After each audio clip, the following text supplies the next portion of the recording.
high strength concrete, kita tahu ya 90% kita apabila kita ingin mendapatkan beton dengan mutu tinggi ya, 90%-nya itu betonnya itu berasal dari ready mix ya. Jadi seperti kita tahu 90% beton tersebut adalah beton ready mix. Kalau kita pengen mendapatkan beton dengan mutu tinggi.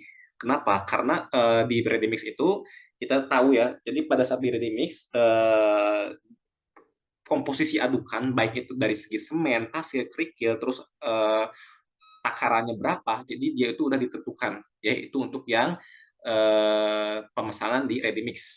Beda dengan beton yang kita buat sendiri di tempat ya atau in situ, ya itu ready mix ya 90% dari beton ready mix itu sekitar 20 sampai 40 megapascal ya kuat tekannya itu atau sekitar 3.000 sampai 6.000 pounds per square inch.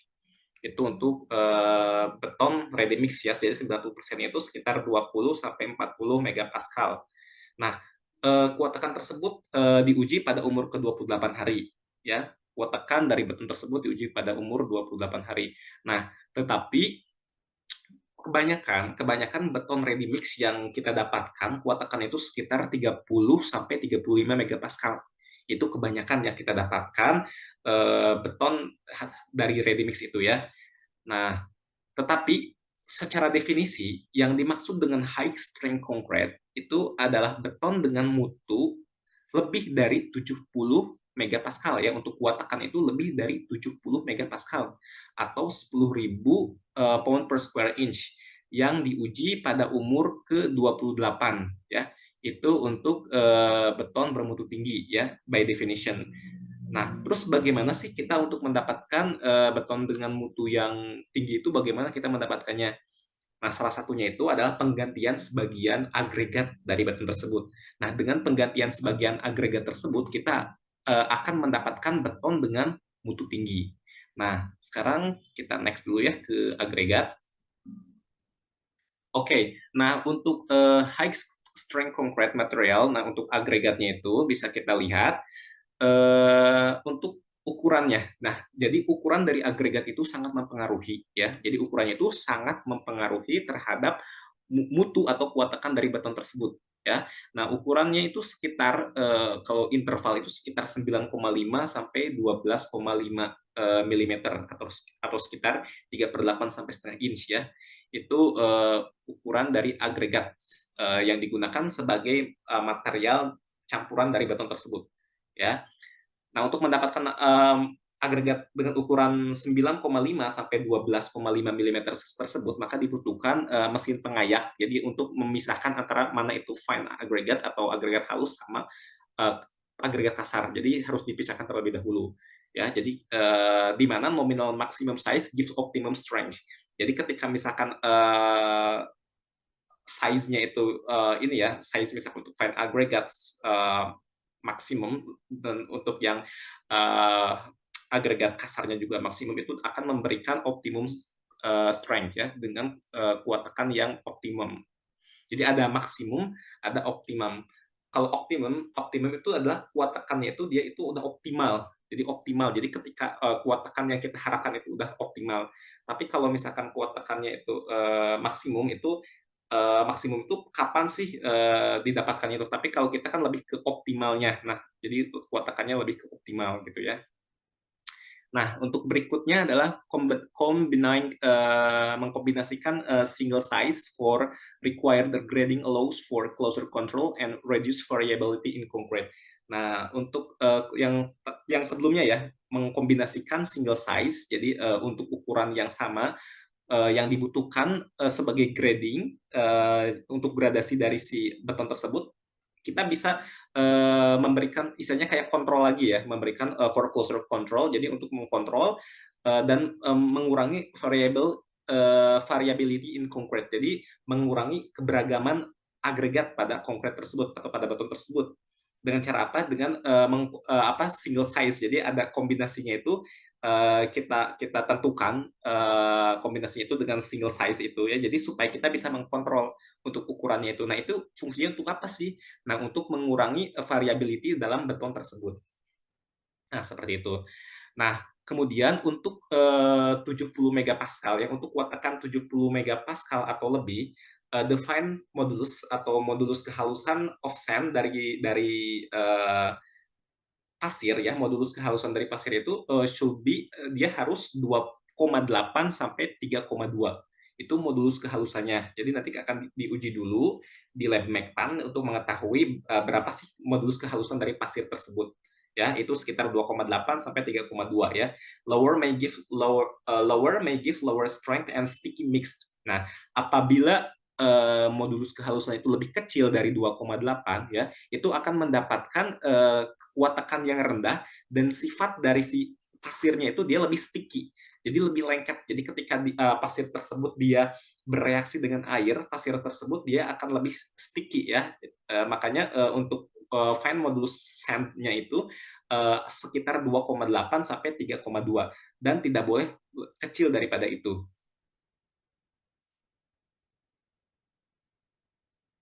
Next, okay. Nah, untuk high strength concrete materials, nah ini untuk high strength concrete materials itu supplementary cementing materials. Nah, ini sebagai suplemen ya, supplementary cementing material. Nah, ada bahan pengganti sebagian agregat ya yang digunakan dalam komposisi concrete ya beton tersebut. Nah, diantaranya ada apa saja? Yang pertama itu ada fly ash, kemudian ada silica foam, ada slag yang boleh jadi apa slag itu hasil dari ini ya limbah gitu ya atau bahasanya itu terak ya, limbah dari logam itu terak ya, slag itu terak atau limbah dari logam itu yang biasanya sering digunakan yang bersifat mandatori ya untuk mendapatkan beton dengan kuat tekan yang tinggi. Jadi ditambahkan bahan penggantian sebagian agregat yaitu slag ya.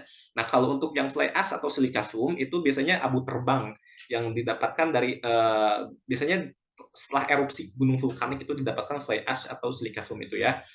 Oke. Okay. Nah, untuk fly ash dan silica foam biasanya digunakan sebagai bahan tambah atau penggantian bahan untuk agregat halus ya, atau pengganti sebagian pasir. Biasanya untuk pengganti sebagian pasir itu kita bisa menggunakan fly ash atau silica foam.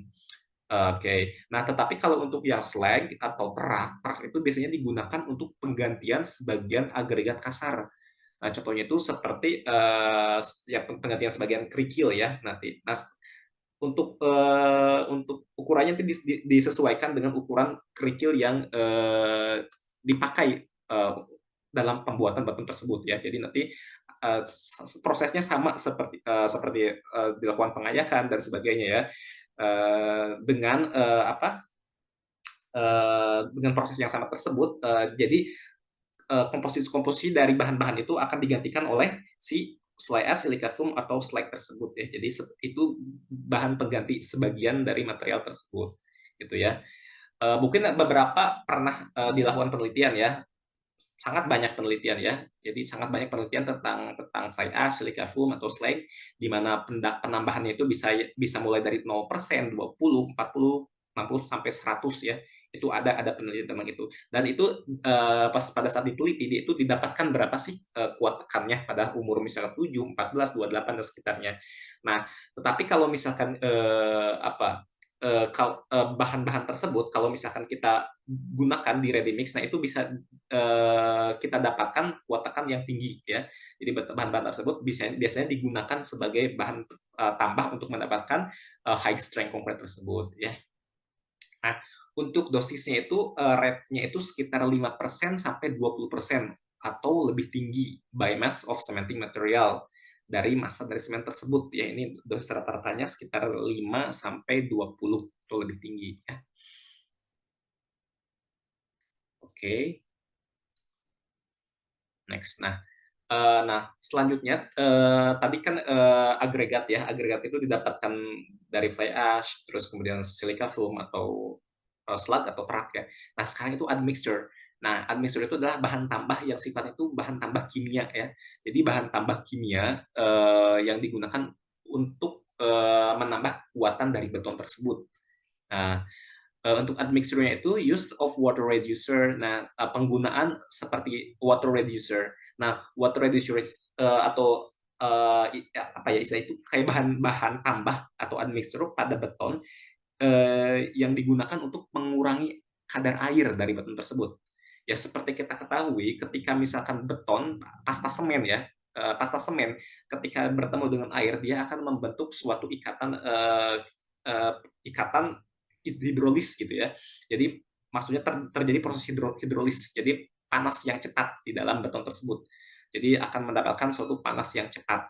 Nah, itu dengan penggunaan admixture atau bahan tambah ini akan apa istilahnya akan mengurangi air pada si beton tersebut. Jadi jumlah air itu akan dikurangi. Ya. Kemudian yang berikutnya adalah retarders. Retarders adalah memperlambat proses uh, istilahnya itu apa ya? Memperlambat proses pengerasan pada beton tersebut yang video sebelumnya pernah dibahas ya tentang misalkan ketika beton diangkut dari suatu tempat A ke tempat B supaya dari tempat A ke tempat B itu tidak mengeras di tengah jalan. Nah, makanya ada bahan admixture yang berfungsi untuk memperlambat ikatan dari beton tersebut, ikatan dari si campuran beton tersebut, ikatan antara semen, pasir kerikil, air itu ya. Jadi ada bahan admixture yang berfungsi untuk memperlambat. Kemudian ada HRVRs itu juga sama ya, itu sejenis superplasticizer ya, or superplasticizer itu biasanya bahan tersebut digunakan untuk membuat si beton tersebut bersifat plastis ya, bersifat kalau misalkan adonan itu kalis gitu ya, kalis in high strength concrete. Jadi untuk mendapatkan adukannya itu yang tetap dalam keadaan seperti itu ya adonannya itu. Jadi tidak tidak misalkan kalau kita ditambahin air lagi apa beton tersebut akan encer, misalkan ketika dari tempat A ke tempat B dia akan encer di tengah jalan atau sebagainya, atau misalkan beton tersebut misalkan terlalu kental ya, nah makanya digunakan superplasticizer itu sebagai admixture pada adonan beton tersebut.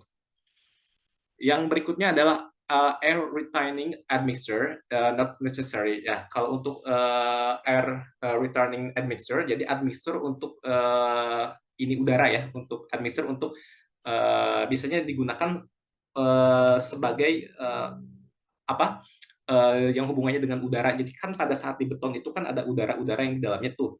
Nah itu supaya udara-udara itu gak ada gitu ya, ada admixture atau bahan tambah kimia yang berfungsi seperti itu. Nah itu tidak diperlukan ya untuk mendapatkan beton dengan mutu yang tinggi ya, itu tidak diperlukan. Nah tetapi udara itu dibutuhkan di mana durability is a freeze though environment is required. Jadi udara itu dibutuhkan ketika durability atau durabilitas di dalam tempat yang dingin ya itu dibutuhkan ya. Tetapi kalau misalkan di tempat yang biasa itu untuk air retaining admixture is not necessary, seperti itu ya.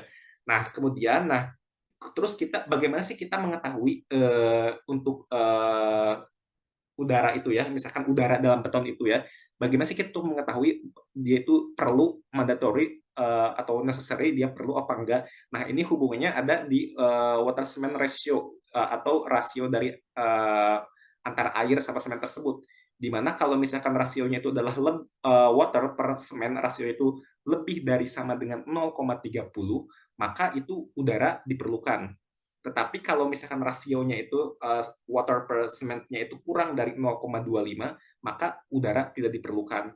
Nah, ini hubungannya itu sama dengan iklim ya. Mungkin kalau misalkan kita membangun apa ya untuk beton yang ada di Indonesia sama beton yang ada di Kanada atau di misal di Eropa Utara, ya itu pasti beda tentunya itu ya. Jadi untuk perlakuannya itu sendiri hubungannya dengan admixture ya atau bahan kimia yang digunakan gitu untuk mendapatkan high strength concrete.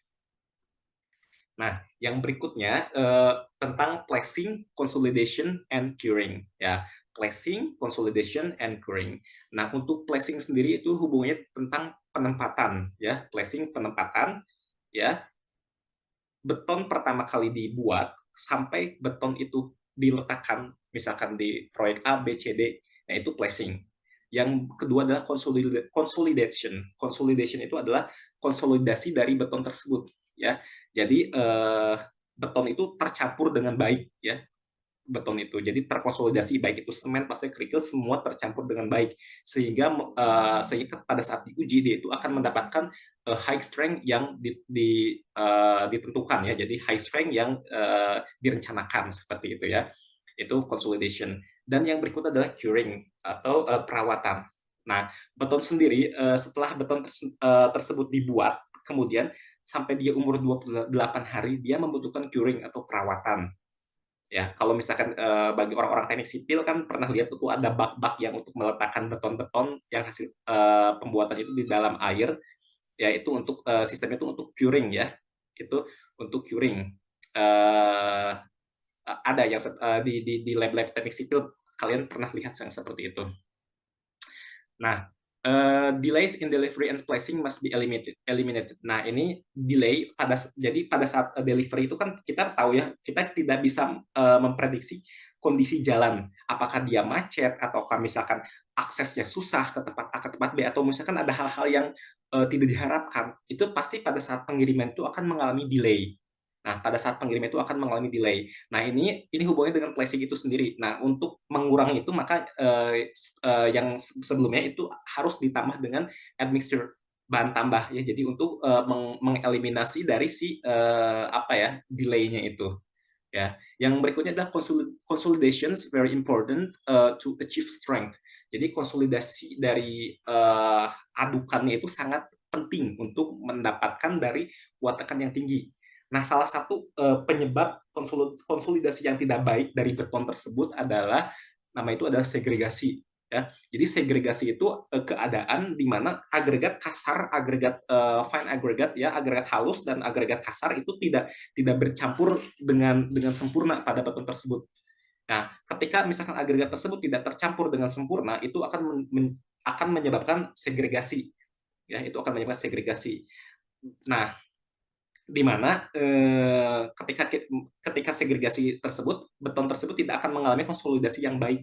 Ya, makanya untuk mencapai konsolidasi yang baik itu dan agar tidak terjadi segregasi, maka mungkin kita tahu ya ada namanya untuk memakai concrete vibrator dan sebagainya. Itu sebagai istilahnya sebagai cara untuk mengurangi segregasi sehingga kita akan mendapatkan konsolidasi yang baik pada beton tersebut. Nah, untuk berikutnya adalah slump generally 180 to 220 mm. Nah, kemudian setelah beton tersebut dibuat, yang masih dalam bentuk mortar ya, betonnya itu masih dalam bentuk mortar, masih cair. Nah, ketika dia diuji slump ya, ketika misalkan diuji slump, ketika corong itu ditarik, kemudian ketika kita ukur, ketinggian itu antara 180 sampai 220 mm atau sekitar 7 sampai 9 inch. Itu pada umumnya ya. Jadi slump yang bagus gitu ya untuk mendapatkan high strength concrete itu sekitar 7 sampai 9 inch atau 180 sampai 220 mm. Oke. Nah, yang berikutnya adalah little if any bleeding. Fog or evaporation retarders have to be applied immediately after strike off to minimize plastic shrinkage and crusting. Nah, ini hubungannya tentang bleeding. Bleeding itu bukan maksudnya pendarahan ya, tapi bleeding itu adalah proses di mana ketika beton tersebut sudah dibuat komposisinya air, semen, pasir, kerikil ya. Nah, air itu akan naik ke atas. Nah, mungkin kita pernah lihat ya, jadi air itu akan naik ke atas, jadi di atas itu ada air. Jadi dia itu tidak terkonsolidasi dengan baik, malah air itu malah naik ke atas. Nah, itu proses itu dinamakan adalah bleeding prosesnya itu. Nah, fog or evaporation retarders have to be applied. Nah, fog atau evaporation retarders untuk memperlambat ya ada kayak fog ya, yang berfungsi untuk memperlambat itu have to be applied immediately. Jadi itu harus segera digunakan after shrink off to minimize plastic shrinkage and crusting. Nah, harus segera digunakan untuk mengurangi shrinkage and crusting. Jadi rangkak dan susut ya.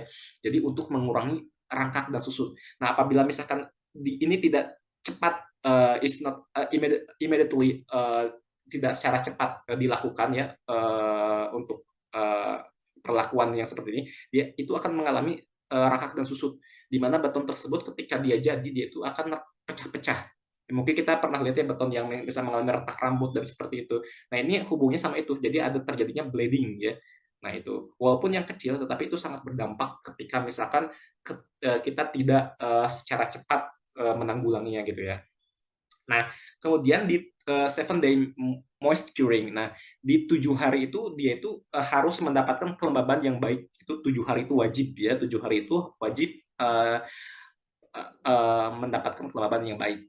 Mungkin kalau misalnya secara tradisional, tukang-tukang tradisional dia bisa membasah-basahi beton tersebut, jadi supaya keadaan beton tersebut keadaan itu lembab ya dalam 7 hari. Tapi untuk curingnya sendiri itu 28 hari ya. Curing itu sendiri sebenarnya 28 hari, tetapi kalau yang wajibnya itu 7 hari itu ya 7 hari itu moist curing. Oke. Oke, next. Nah, untuk high durability concrete. Nah, yang sebelumnya tentang high strength concrete. Nah, untuk yang sekarang adalah high durability concrete. Itu beton yang memiliki ketahanan yang tinggi, ya. Oke. Nah, kita fokus dulu ke tahun 1970-an ya. Oke. Di 1970 dan 1980 itu banyak peneliti itu fokus kepada high strength concrete ya. Jadi high strength beton-beton dengan kuat tekan yang tinggi pada pada tahun 1970 sampai 1980. Makanya untuk yang pedoman betonnya itu ya, kalau kita kan SNI pernah dengar ya SNI tahun 71 yang PBI itu ya, yang PBI tahun 71 yaitu biasanya dulu itu sering digunakan yang perbandingan 1:2:3 ya kita udah gak asing lagi dengan PBI tahun 71 itu ya. Nah, tetapi kalau untuk yang sekarang itu fokus itu bukan menggunakan metode yang itu lagi, metode yang biasanya yang zaman dulu itu pernah booming zaman dulu yang perbandingan 1:2:3 ya. Bahkan di Indonesia pun itu diadopsi di PBI tahun 71. Nah, tetapi today, sekarang recently ya, focus on concrete with high durability in safer environments, resulting in structures with long life. Nah, jadi kalau sekarang itu fokusnya itu adalah beton dengan ketahanan yang tinggi atau high durability ya di berbagai environments. Jadi lingkungannya seperti apapun dia itu harus tahan ya. Entah itu misalkan lingkungan yang istilahnya yang tingkat asamnya yang tinggi, kemudian lingkungan yang panas yang tinggi, dingin, atau misalnya lingkungan yang sangat-sangat lembab, itu beton tersebut harus memiliki durability yang tinggi, high durability ya. Nah, itu fokus yang sekarang. Makanya untuk yang beton sekarang, selain kuat tekan yang bagus, juga untuk high durability concrete itu juga harus ditentukan juga ya, harus diperhatikan gitu ya. Oke.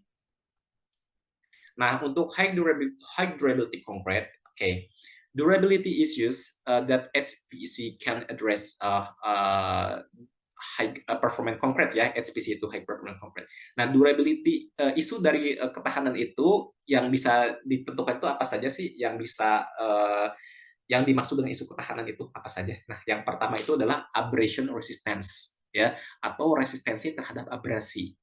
Nah, resistensi terhadap abrasi tentunya kita tahu ya. Jadi abrasi itu bisa terjadi di laut ya. Jadi kita itu harus beton tersebut itu harus tahan terhadap abrasi.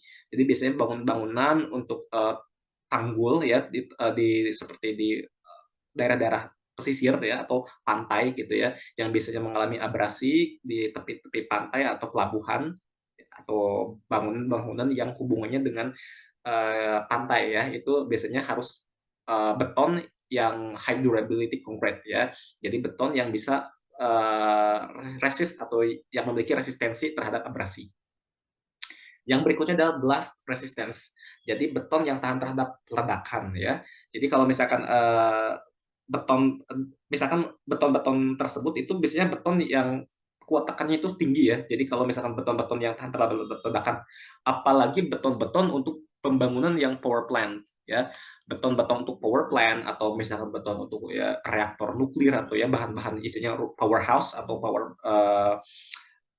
dinding-dinding yang misalkan yang terjadi reaksi kimia yang tinggi ya misalkan atau terjadi ledakan yang tinggi, nah itu harus memiliki resistensi terhadap ledakan ya itu high durability concrete.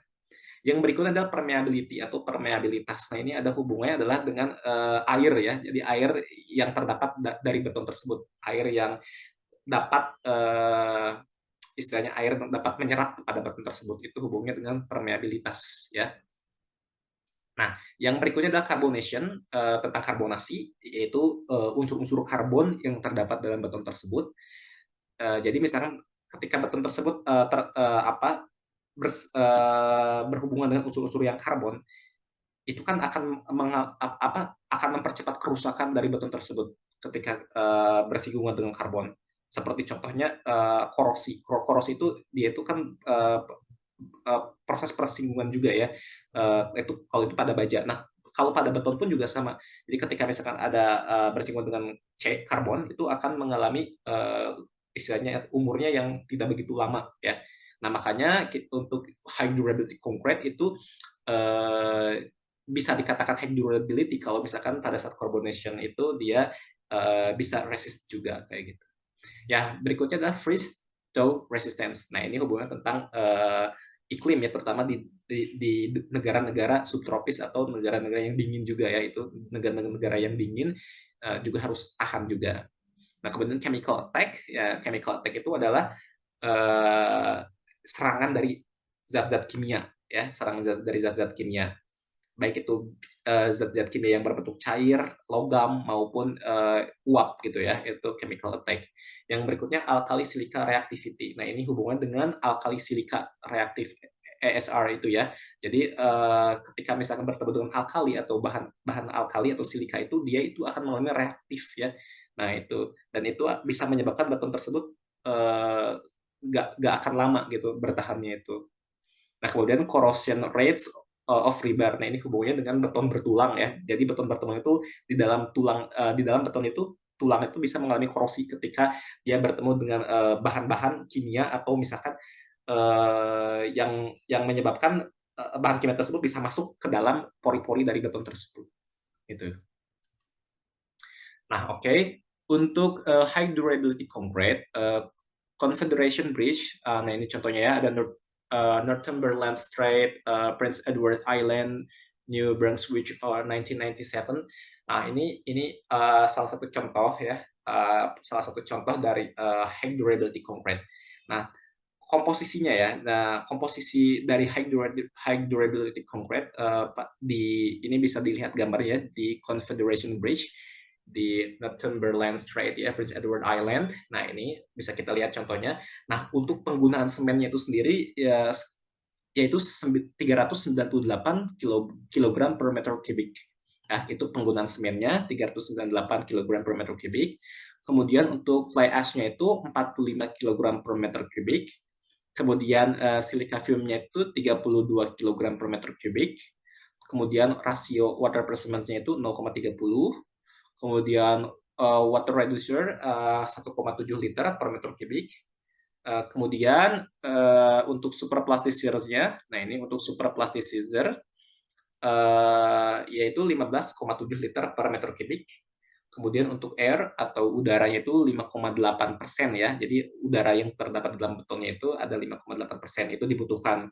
Nah, mungkin kita mengetahui ya caranya bagaimana untuk menganalisis kapan dia itu air necessary or no necessary ya.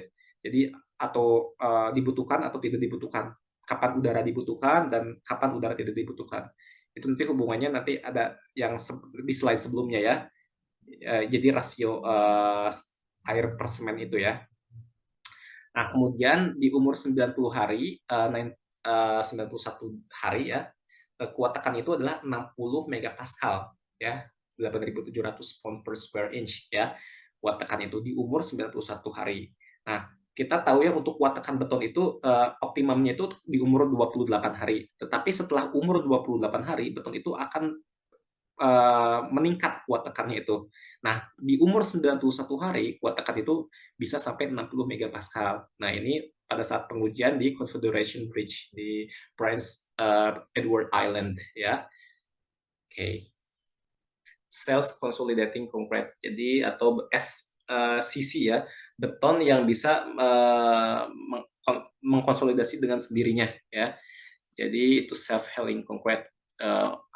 maksud saya self consolidating concrete ya. Kalau self healing concrete, jadi beton tersebut bisa menyembuhkan dirinya sendiri. Kalau misalnya terjadi keretakan, kalau misalkan beton tersebut istilahnya mengalami kerusakan atau ada bahan-bahan kimia yang dapat merusak bagian beton tersebut, itu bisa healing ya. Nah, kalau sekarang adalah self consolidating. Jadi untuk membentuk suatu campuran atau adukan beton yang benar-benar merata gitu adukannya itu. Jadi terkonsolidasi secara merata. Tetapi dia itu secara sendiri. Jadi dari waktu ke waktu nanti akan mengalami konsolidasi secara sendiri ya, dari awal sampai ke umur beton di umur 28 dia akan mengalami self consolidating concrete. Nah, untuk self consolidating concrete atau SCC sendiri sebelumnya pernah ditemukan di Jepang ya, maksudnya dikembangkan juga pada tahun 1980-an. Ya, kemudian untuk increased amount untuk jumlahnya itu untuk fly ash sebagai fine material itu ditambahkan sebagai bahan pengganti sebagian agregat halus ya pada si beton tersebut. Kemudian untuk strength dan durability, kekuatan dan ketahanan beton tersebut sama dengan metode konvensional beton ya. Tetapi fly ash atau bahan yang sisa dari abu vulkanik tersebut bisa ditambahkan sebagai penggantian dari agregat halus pada beton tersebut. Oke, next ya. Nah, ini untuk self consolidating concrete. Nah, di self consolidating concrete rekan-rekan bisa lihat sendiri untuk perbandingannya. Nah, ini yang di atas itu adalah yang regular mix. Yang di atas adalah yang regular mix ya ini. Nah, sedangkan yang di bawah adalah self consolidating concrete atau beton yang bisa terkonsolidasi secara sendiri ya. Nah, untuk regular mix biasanya di sini bisa dilihat 10% adalah semen, kemudian 18% adalah air, 22% adalah udara, 25% adalah agregat halus, dan 45% adalah agregat kasar atau kerikil ya. Ini untuk pembuatan beton yang regular, yang biasa. Nah, tetapi di SCC atau self consolidating concrete, nah di sini perbandingannya bisa dilihat untuk semen komposisinya sama 10%, untuk airnya sama, fast faktor air semen 18%, kemudian untuk udaranya sama 2%. Nah, tetapi di sini di fine aggregate, di sini kita ada perbandingan ya. Nah, di sini 8% itu merupakan fine aggregate yang berasal dari bahan pengganti sebagian agregat halus, yaitu dari fly ash tadi ya, dari fly ash atau silica flume. Nah, kemudian untuk yang 26% itu adalah pasir atau fine aggregate-nya, dan 36% adalah kerikil ya. Jadi ini ada sedikit perbedaan perbandingan di agregat ya. Tetapi kalau untuk semen dan fast untuk faktor SMB itu sama seperti itu. Itu perbedaan antara regular mix campuran yang biasa pada umumnya sama self consolidating concrete. Next. Nah, untuk SCC, self consolidating concrete for power plants, nah ini yang digunakan pada pembuatan power plant atau bangunan pembangkit listrik ya, in Pennsylvania ya. Pennsylvania ini bisa dilihat mix proportionnya atau proporsi dari desainnya itu seperti apa ya, campurannya. Nah, ini ada Portland Cement, tipenya memakai tipe 1 karena mungkin kita tahu ya untuk semen itu ada 5 tipe 1, tipe 2, tipe 3, tipe 4, dan tipe 5. Itu dari tipe-tipe tersebut memang banyak perbedaan, maksudnya dikhususkan untuk penggunaannya untuk apa gitu ya. Jadi tipe-tipe semen tersebut. Nah, untuk pembangunan power plant di Pennsylvania itu sendiri menggunakan Portland Cement tipe 1 dengan berat jenis 297 kg per meter kubik untuk takarannya ya. Kemudian untuk slag semennya itu adalah 128 kg per meter kubik. Terus untuk agregat kasarnya adalah 675 kg per meter kubik. Agregat halusnya 1026 kg per meter kubik. Airnya 170 kg per meter kubik ya. Ini bahan-bahan yang digunakan ya untuk proporsionalnya ya. Dan juga ditambahin dengan super plasticizer ya. Ini yang menurut ASTM C 494 tipe F yang jenisnya adalah polycarboxylate based 1,3 liter per meter kubik. Dan ditambah admixture yang dibutuhkan 6%, kurang lebih 1,5% dari udara ya, udara yang terdapat pada beton tersebut. Itu salah satu komposisi atau proporsi yang digunakan dalam campuran beton self consolidation concrete untuk pembuatan power plant di Pennsylvania. Oke, nah berikutnya adalah reactive powder concrete atau RPC. Nah ini hubungannya sama ya, bahan yang powder gitu yang digunakan untuk sebagai bahan kimia reaktif yang digunakan untuk membuat beton dengan kekuatan yang tinggi atau high strength ya. Nah ini high strength itu sampai 200 megapascal dan bahkan bisa memproduksi sampai 810 pascal. Ini sangat keras sekali kuat tekannya ya. Ini untuk mendapatkan beton dengan kuat tekan seperti itu, ini tidak bisa dengan campuran semen, pasir, kerikil atau misalkan coarse aggregate biasa gitu, tetapi harus ditambahkan dengan reactive powder concrete atau bahan kimia tambahan sebagai admixture untuk mendapatkan beton dengan kuat tekan tinggi hingga 810 megapascal. Dan kemudian selain itu, apa sih kelebihannya itu? Yaitu very low porosity. Jadi porositasnya yang rendah. Jadi beton tersebut ketika misalkan terdapat air, beton itu masih bisa menahan air tersebut sehingga tidak terjadi porositas ya. Oke, yang berikutnya adalah properties are achieved by jadi dia itu kenapa sih bisa seperti itu? Nah, ini untuk particle size-nya itu ya maksimal itu lebih dari 300 mikro ya, mikrometer. Jadi untuk partikelnya itu. Kemudian optimize particle packing. Jadi mengoptimalisasikan partikel-partikel dalam pengepakannya ya. Kemudian ada low water content, jadi di mana kadar airnya rendah, steel fiber dan heat treatment. Ya, selain itu juga steel fiber ya, dan juga heat treatment. Jadi treatment panas karena seperti kita ketahui beton melalui proses hidrasi dan dibutuhkan heat treatment ya. Jadi supaya keadaannya itu tetap dalam keadaan moist pada beton tersebut. Ya itu ya tentang reactive powder concrete atau RPC. Nah, yang berikutnya untuk mechanical properties of RPC. Nah, ini mechanical properties-nya bisa dilihat.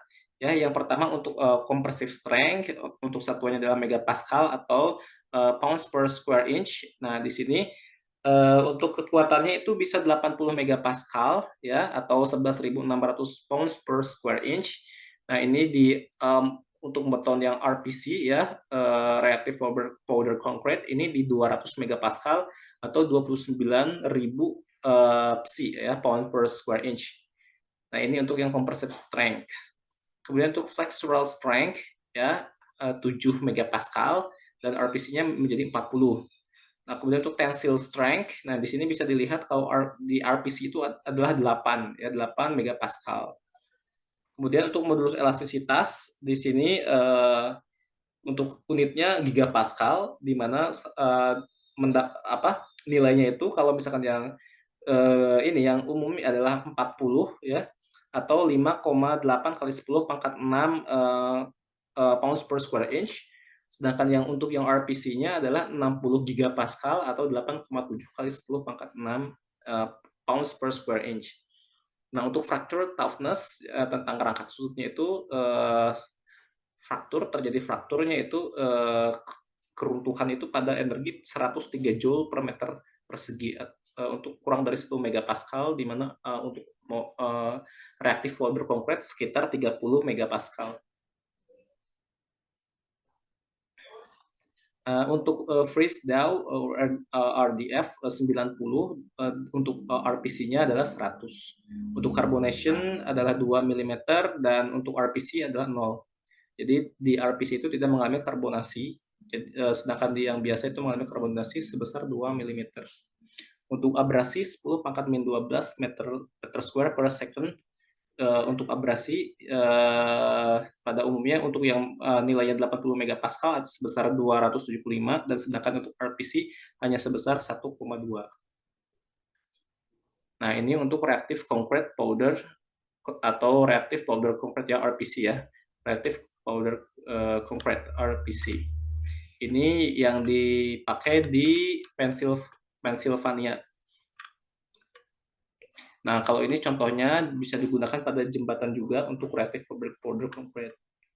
Nah, untuk selanjutnya untuk raw material components yang digunakan untuk mendapatkan high performance concrete itu yang pertama adalah semen, sand, pasir, silica quartz, silica fume, ya bubuk silika itu, microfibers, ada yang metallic or polyvinyl acetate, ya ini dari bahan kimia, kemudian mineral fillers atau nanofibers, ada superplasticizer dan air, ya itu adalah bahan-bahan mentah yang dijadikan komponen utama untuk menghasilkan self-consolidating concrete atau beton yang memiliki high performance concrete.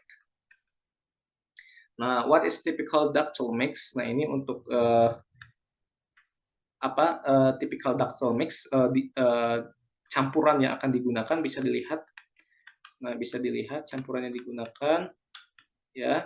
Di sini untuk yang pertama ini perbandingannya bisa dilihat untuk semennya itu ini ya 28 sampai 30%, kemudian untuk silika foam-nya itu 9 sampai 10%, kemudian untuk crushed quartz-nya itu adalah 8,5 sampai 9%, untuk pasirnya adalah 42 sampai 43%, untuk fibers-nya 1,7 sampai 65%, superplasticizer 0,6% dan total airnya adalah 5,5 sampai 6%. Nah, untuk berat massa jenisnya bisa dilihat di sini untuk berat jenis dari material tersebut. Tadi sebelumnya untuk semen 28,30% yaitu sebesar 710 kg per meter kubik. Ya, kemudian untuk silika foam bisa dilihat ini 230, terus quartz yang dihancurkan 210, terus pasir 1020, terus fibersnya itu 40 sampai 160, kemudian untuk super plasticizer-nya adalah 13 kg per meter kubik dan total airnya adalah 140 kg per meter kubik. Itu adalah campuran yang dibutuhkan untuk membuat self consolidation concrete ya, di mana salah satu beton yang memiliki kuat tekan yang tinggi. Oke, sekian untuk presentasi kali ini ya. Ini udah habis slide-nya, udah sampai slide terakhir, di mana sebelumnya kita udah membahas ya dari slide awal tentang beton khusus ya, specialty concrete. Nah, ini bisa dilihat specialty concrete, high and value materials. Nah, sampai di slide terakhir ini semoga kalian bisa rekan-rekan ya, rekan-rekan bisa menambah wawasan mengenai high and value materials, terutama material beton ya, di mana beton itu tidak cuma hanya sekedar pasir, semen, kerikil dengan perbandingan 1, 2, 3 saja, tetapi beton tersebut bisa menghasilkan beton yang dapat mengkonsolidasi dengan sendirinya atau self consolidating concrete, di mana beton tersebut bisa mengkonsolidasi secara sendiri, beton tersebut dapat menghasilkan kuat tekan yang tinggi juga. Oke, barangkali seperti itu yang bisa saya sampaikan untuk presentasi tentang specialty concrete pada siang hari ini. Sebelumnya saya berterima kasih kepada Langen Teknik Satria atau Lokor Teknik Sipil sebagai penyedia platform untuk belajar baik itu di YouTube